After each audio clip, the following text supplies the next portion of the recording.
আসসালামু আলাইকুম ওরহমতুল্লাহি ওবরকাতু। তো ভাইয়া তুমি যদি আজকে এই ক্লাসটা আমার সাথে সম্পূর্ণ শেষ করতে পারো, আশা করি তোমার প্রাণীর বিভিন্ন শ্রেণীবিন্যাস থেকে সিকিউ, এমসিকিউ তুমি টোটাল একটা ধারণা পাবা যে কোথা থেকে সিকিউ আসবে, কোথা থেকে এমসিকিউ আসবে। মানে তুমি এইচএসসি পরীক্ষার আগে তোমার যে প্রিপারেশনটা দরকার, তুমি এই ভিডিও দেখার পর পড়া শুরু করবো, তুমি নিশ্চিত এই অধ্যায় থেকে ফুল মার্কস অ্যান্সার করতে পারবে। আমি কয়েকটা টপিক নিয়ে আসছি, এখান থেকে শিওর সিকিউ আসবে। এর বাইরে তোমরা বলতে পারবো না যে ভাই এর বাইরে কোনো সিকিউ আসবে বা আসছে। তো আজকে হচ্ছে আমরা জুওলজির প্রথম অধ্যায় নিয়ে আসছি, প্রাণীর বিভিন্ন শ্রেণীবিন্যাস। এরপরে আমরা হচ্ছে পর্যায়ক্রমে অন্যান্য অধ্যায়গুলো আনবো। তোমাদের কোন অধ্যায়টা আগে প্রয়োজন সেটা অবশ্যই কমেন্টে জানাবে। তো প্রথমে হচ্ছে সিকিউ টপিক। তো আমি প্রথমে দিয়ে রাখছি, দেখো যে 9টি পর্বের বৈশিষ্ট্য ও পার্থক্য লিখতে পারো। অর্থাৎ এই অধ্যায় থেকে আমাদের শুরুতে যেটা সবচেয়ে বেশি ইম্পর্টেন্ট সেটা হচ্ছে আমাদের যে 9টা পর্ব আছে, প্রধান যে পর্বগুলো, সেই পর্বের আমাদের বৈশিষ্ট্য জানতে হবে। বৈশিষ্ট্যগুলো কিন্তু অত কঠিন নয়, বৈশিষ্ট্য মনে রাখার সহজ কিছু টেকনিকও আছে। তোমরা যদি চাও তাহলে অবশ্যই আমি দেওয়ার চেষ্টা করবো। তো বৈশিষ্ট্যগুলো তো কঠিন কিছু না, এই বৈশিষ্ট্যগুলো এবং পার্থক্যগুলো আমাদের লিখতে পারতে হবে, কারণ এই পর্বের বৈশিষ্ট্য থেকেই সবচেয়ে বেশি কোশ্চেন আসে। তার মধ্যে থেকে আমি ইম্পর্টেন্ট দিয়ে দিছি যে অ্যানিলিডা ও আর্থ্রোপোডা। এটা দেখা গেছে বিগত বছরের অ্যানালাইসিসে অনেক বেশিবার আসছে, অ্যানিলিডা এবং আর্থ্রোপোডা। তো এটা তুমি শুরু দিয়ে শুরু করবা। এরপরে হচ্ছে ভার্টিব্রাটার মধ্যে যে অ্যাভেস আর ম্যামিলিয়া আছে, এই দুইটার বৈশিষ্ট্য পার্থক্য সবচেয়ে বেশি আসছে। এই দুইটা আমি স্পেসিফিক দিয়ে রাখছি, এটা ভেরি ভেরি ইম্পর্টেন্ট। এরপরে যেটা কথা সেটা হচ্ছে যে ন্যাথোস্টোমাটা আমাদের যে ইয়াটা আছে, এটার যে সবগুলো ক্লাস আছে, এই ক্লাসগুলোর আমাদের বৈশিষ্ট্য পার্থক্য অবশ্যই পারতে হবে। এটা ইম্পর্টেন্ট, মানে আসছে, তবে অতটা ইম্পর্টেন্ট না। এরপরে হচ্ছে যেটা যে আমাদের যে ভার্টিব্রাটা, আমরা যেহেতু মানুষ, তো আমাদের তো ভার্টিব্রাটার মধ্যে আমরা, তো সেই হিসাবে ভার্টিব্রাটাটা খুব ইম্পর্টেন্ট। এটা বিগত অনেক এমসিকিউ আসছে, মানে এমসিকিউ আসছে, সিকিউ আসছে। তো সিকিউর জন্য এই টপিকটা খুবই ইম্পর্টেন্ট। তো ভার্টিব্রাটার বৈশিষ্ট্যগুলো তোমরা দেখে যাওয়ার চেষ্টা করবে। তো ভার্টিব্রাটার যে ক্লাসিফিকেশনগুলো আছে ওইগুলোই কিন্তু আবার ভার্টিব্রাটার বৈশিষ্ট্য। তো এইভাবে সুন্দর করে গুছায় তুমি যদি একটু বেসিক বোঝো তাহলে এগুলো উত্তর করা কোনো কঠিন কিছু না। এরপরে যেটা সেটা হচ্ছে ইউরোকর্ডাটা ও সেফালোকর্ডাটা, এটার পার্থক্য, মানে যেগুলো স্টার দেওয়া নেই এগুলো তুমি, মানে যারা খুবই পাশের জন্য পড়তেছো বা 5 এর আপ, 4.50 কম 4 এরকম চাও, তারা এই যেগুলা ফাঁকা আছে স্টার ছাড়া এগুলো চাইলে স্কিপ করতে পারো, তবে ধারণা রাখা ভালো, কারণ মিক্স করে কোশ্চেন দিয়ে দিতে পারে। তো ইউরোকর্ডাটা ও সেফালোকর্ডাটার পার্থক্য বৈশিষ্ট্য আসতে দেখা গেছে বোর্ডে। এখানে বিগত বছরের যত বোর্ড কোশ্চেন আছে এর বাইরে কোনো বোর্ড কোশ্চেন আসে নাই। যদি আসে সেটা হচ্ছে খুবই ক্রিয়েটিভ কিছু আসছে, সেটা স্কিপ করছে, ওইটা দুই একটা বোর্ডে হয়। যদি এইখানে কঠিন করে তাহলে অন্য অধ্যায়গুলো সহজ করে দিবে। তো ওইগুলো আমাদের প্রয়োজন নেই। তো এখানে যেটা ইউরোকর্ডাটা ও সেফালোকর্ডাটা আসতে দেখা গেছে, তারপর হচ্ছে সাইক্লোস্টোমাটার মিক্সিনিও পেট্রোমাইজনটিডা থেকে আসতে দেখা গেছে। এগুলো আলাদা আলাদাভাবে বৈশিষ্ট্য তেমন আসে না, তবে কম্পারিজনটা আসে খুব, মানে তুলনা করা। তো এটা খুবই লেস ইম্পর্টেন্ট, লিখে রাখছি পাশে। এরপরে যেটা সেটা হচ্ছে 9টি যে পর্ব আছে আমাদের, এখানে পর্ব লেখা হয়নি, 9টি পর্ব ও 7টি শ্রেণীর একটি করে উদাহরণ ও বৈজ্ঞানিক নাম সহ। অর্থাৎ যে আমাদের 9টি পর্ব আছে এবং যে 7টা শ্রেণী আছে, ইম্পর্টেন্ট 7টা শ্রেণী, তো এগুলার প্রত্যেকটার একটা করে উদাহরণ তোমার মনে রাখতে হবে এবং বৈজ্ঞানিক নাম সহ।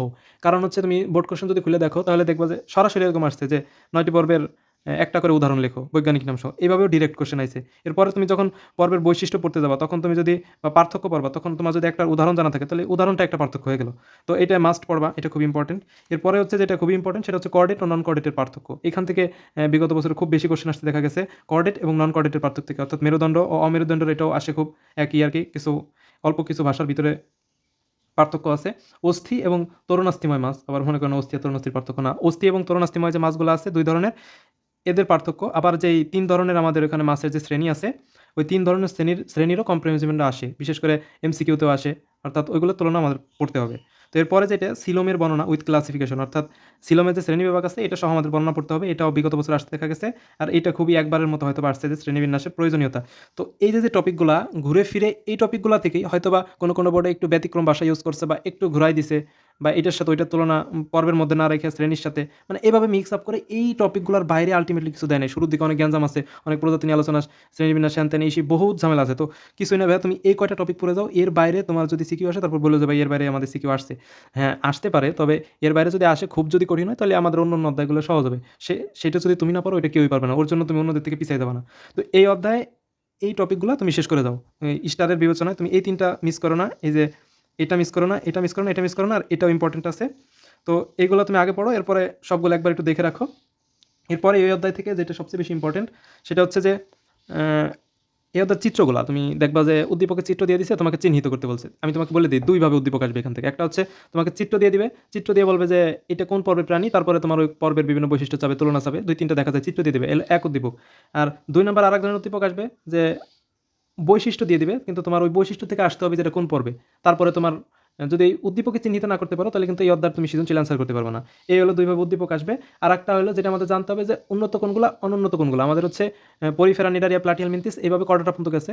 তো কর্ডাটা হচ্ছে সবচেয়ে উন্নত, এরপরে নিচের দিকে আস্তে আস্তে পর্যায়ক্রমে অনুন্নত। এই জন্য এটা আমাদের সিরিয়াল অনুযায়ী মুখস্থ রাখাই উচিত। তো এভাবেও কোশ্চেন আসতে পারে উন্নত অনুন্নত দিয়ে। তো চিত্র গেল, বৈশিষ্ট্য দিয়ে উদ্দীপক আসবে, এরপর উন্নত অনুন্নতটাও মনে রাখা উচিত। আর একটা বিষয় যেটা আমাদের এই যে টপিকগুলো আমি দিয়ে দিচ্ছি, এই টপিকগুলো তুমি শেষ করবা। শেষ করার পরে এখন এই টপিকগুলো তো তুমি সব এক্সামের আগে সময় নাও পাইতে পারো। তো তোমার এত পড়লা, এখন তো সময়তে পড়বা, তো তখন তুমি টুকে রাখবা একটু। মানে ধরো যে টপিকগুলো তুমি খাতায় লিখলা, লেখার পরে পাশে লাল দাগ দিয়ে লিখে রাখলা যে তোমার উইক পয়েন্ট কোনটা কোনটা। তো তুমি গুরুত্বপূর্ণ এবং মানে দুর্বলতার জায়গা, মানে দুর্বলতার জায়গা হইতে হবে সেটা গুরুত্বপূর্ণ, যেটা অগুরুত্বপূর্ণ দুর্বলতা আছে ওটা চাইলে স্কিপ করতে পারো। তো ওই টপিকগুলো লিখে রাখবা যেন পরীক্ষার আগের দিনে যেন তুমি ওইগুলো আগে দেখতে পারো। পরীক্ষার আগে কিন্তু তোমাদের 2-3 দিন বন্ধ থাকে, ওইটা আমরা অনেকে অনেক বড় বড় অনশট ক্লাস করি। কি দরকার ভাই, তুই এখন অনশট ক্লাস করে রাখ, পরে তুই প্রয়োজনে নিজের সময় দিবি পরীক্ষার আগে অনশট করে মাথা নষ্ট করার তো কোনো কাজ নেই। তো এখনও অনশট ক্লাস এসে আমাদের প্র্যাকটিস করা বেশি ইম্পর্টেন্ট। তো আমরা অনশট ক্লাসের উপর খুব ডিপেন্ড হয়ে গেছি বর্তমানে, যার কারণে দেখা যায় যে আমরা মনে হয় ক্লাস করতেছি, পারতেছি, দেখবা যে টেস্ট পরীক্ষা দিছো, কোনো প্র্যাকটিস এক্সাম দিছো, দেখবা যে মাথায় আসতেছে না, পারতেছি না, সূত্র মনে নাই, ভুলে যাই। তো আমাদের প্র্যাকটিসে বেশি মন দিতে হবে, বারবার পড়তে হবে, রিভিশন দিতে হবে। এই সময় রিভিশনের কোনো মানে রিভিশনের গুরুত্ব একেবারেই অপরিসীম, এটা বলে শেষ করা যাবে না।